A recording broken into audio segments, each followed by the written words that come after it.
In Luke chapter 10, we find the parable of the Good Samaritan. That's at least what it's usually called. Jesus never calls the Samaritan good, but that's not a big deal for now. There's some things about the way in which this parable gets presented that are really important for us to notice, and I think that help us as we interpret other parables too. You can take the parable out of its context, out of the story, and just tell it. And it's a good story about a guy who's been robbed and beaten, and people who won't help him, and a surprising person who does help him. And, it's a nice parable about taking care of the other and learning compassion from the outsider. But what I want to focus on now is the way in which the parable setting helps us make sense of the parable.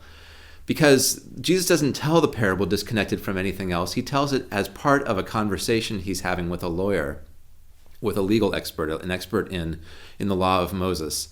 And it comes in response to the lawyer's question, who is my neighbor? Because they've just had a conversation wherein they agree that the greatest commandment, or the commandment that you should do, is to love your neighbor.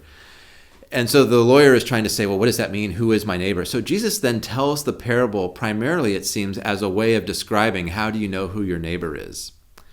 But then at the very end of the parable, Jesus asks the question, which of these characters, which of these people in the story do you think was a neighbor to the man in the ditch, to the man who needed help?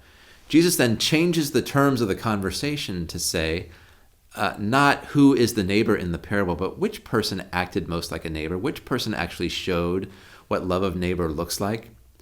So what Jesus is doing in the wider story is showing a way in which the story illustrates both what was expected perhaps, but also really what was unexpected, right? He uses the story, he changes the terms of the debate at the very end there.